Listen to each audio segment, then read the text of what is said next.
al'umma ne wa kowa fatan alheri. Ni dai sunana Umar Bana, kuma dan gwagwarmaya, dan amutu, dan kai ni fa akan cani da Nijar. Kai. Wallahi Allah.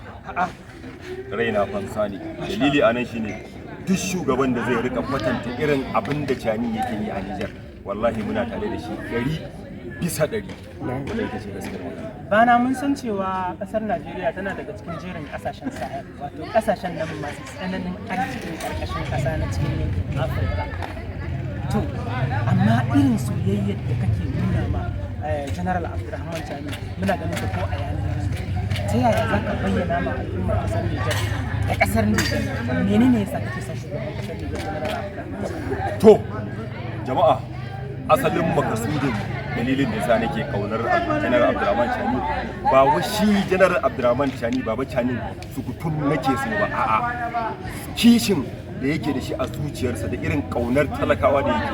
Idan kana bibiya ta, duk wanda yake bibiya ta a social media ya sani cewa ni duk wanda yake kaunar talakawa ina tare da shi. Sannan kuma ni kanuri ne, ni dan Maiduguri ne, Wato babarbare ne. da babarbare ne, muna kusa da Nijar. Akwai yan uwanmu a Nijar da suke ba mu labari cewa mai Chani ya saukar da mai yadda talaka zai iya sayan mai. General Abdurrahman Chani bangaren school fees na makaranta, bangaren rubutan nefa, bangaren kayan abinci, abubuwa da dama wannan bawan Allah ya sauwake wa talakawa, wanda abun mamaki yau 'yan Najeriya ne suke fitowa la ilaha illallah ba kwaci na baki rayuwa. A nan gurin kaga nan gurin a nan akwai yara, nan cikin gidan wasa akwai yara 'yan Maiduguri da suka zo muka gaisa, suka faɗa mu unguwar da suke a Maiduguri. Nace me ya kawo ku? Suka ce ba na ya ba za mu zo Nijar ba, yanzu fa a Nijar talaka fa baya kokawa sai dai ya dara. Duk inda talaka zai dara, ai dole mu kuma mu zama 'yan kishin wannan shugaba. Ai da a ce za mu samu shugaban kasa irin General Abdurrahman Chani mu a sauran kasashen mu na Afirka, wallahi tallahi ya ba za a koka ba, musamman bangaren tsaro. General Abdurrahman Chani ya bayyana cewa al'ummar Najeriya uwanmu ne, uwan kasar mu. Kwarai kuwa. Wani irin jan hankali ko kuma kira za ka yi wa al'ummar Nijar da Najeriya wurin ganin a ƙara ƙarfafa wannan zumuncin da yake tsakanin kasashen? Zumunci tsakanin Najeriya da Nijar, musamman arewacin Najeriya, wannan zumunci ai ba ma maganar ma wai kawai babatu ake yi a media ana ai ba za a rabu ba. Yau ba fata nake ba aka raba Najeriya, arewacin Najeriya ta yi haka. Billahi la ilaha illa huwa da mu da Nijar, to kaga al'adun mu iri daya, yanayin mu daya, haka kamannin mu daya, harshen mu daya, haka addinin mu daya. gaskiya ne. To ka gaya mu ne bambanci? Babu. Kawai turawa ne a wannan lokaci suka zo suka yi wasu iyaka wanda kuma wannan ba zai hana ba. Shi yasa wancan su yi Allah ya ba albarka, amma idan ba haka ba ai da Najeriya da Nijar, musamman arewacin Najeriya, ai kawai 5 and 6. A matsayinka na masoyin shugaban kasar Nijar General Abdurrahman Chani, sai aka ce ka isar da wani sako ko wani jawabi ga shugaban kasar Nijar General Abdurrahman Chani, me ke gare ka na cewa ga wannan shugaban? To sakona musamman shi Baba Chani a gare shi, Allah ya sa kuma ina addu'a wannan bidiyo ya isa gare shi.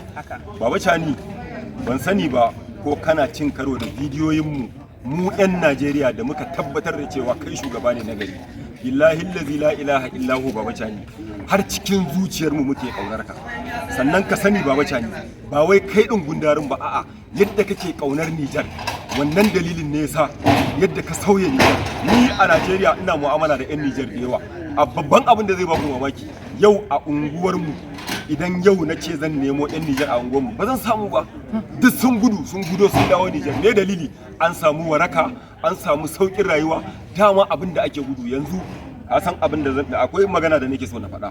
Shigowa ta Nijar a bakin boda, ina tare da immigration na Najeriya, suka ce yau da safe an kawo 'yan Najeriya mutum 30 wanda 'yan Nijar suka rike sun shigo Nijar, wanda an yi bincike. Dama ai ana dole kana bako ka shigo kasa ba takarda, dole za bincike ka. Wannan tsarin ya canza. Thank you very much. Saboda bincike. Yes. Da na ce mutum 30 sai suka yi dariya suka ce to ai ba na an kusa mutum 1000. To kun gani 'yan Najeriya ne 'yan arewa suke shigowa Nijar, wanda kuma a da 'yan Nijar ne suke shigowa Najeriya. So saboda haka General Abdurrahman Chani kiɗa ya canza. Kiɗa ya canza. Baba Chani ka canja akalar Nijar kuma muna maka addu'a kuma kamar yadda kake kaunar mu ma din. Ai daɗina da Baba Chani baya bambanci. Wallahi yau da za mu haɗu da Baba Chani na tabbata ba zai mun ganin dan Najeriya ko dan wata ƙasa ba. Gani zai ni ma dan Nijar. Kai ma dan Baba Chani. Allah ya ma albarka. Haka. Wannan ita ce abu. Me zaka ce game da kungiyar kasashen mu alfaharin mu ita ce musamman kungiyar da ta cikin wannan babban taro?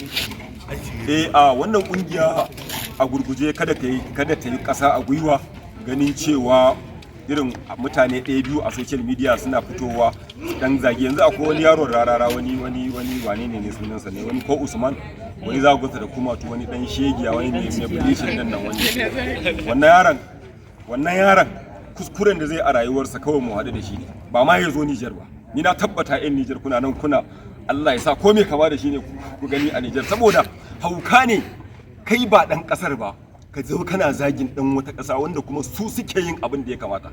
Ai ko Dauda ka hutu rararan bai isa ai sai dai kawai yayi wannan babatun yayi wannan bakin amma na rantse da Allah kowa ya riga da ya san inda gaskiya take.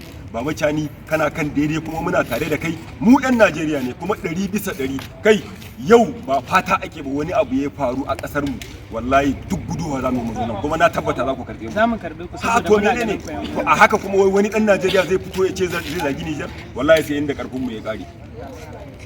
To masha Allah masu kallon mu da sauraron mu kun saurari tattaunawa mu tare da ɗaya daga cikin masoyan kasar Nijar masoyan shugaban kasar Nijar Bana.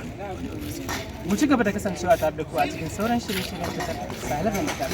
Bana muna godiya. Ni ka fusata ne ma raina ma ya dan wannan wallahi. Masha Allah. Ni ba zan ma koma Najeriya ba kai ni ina Nijar ma.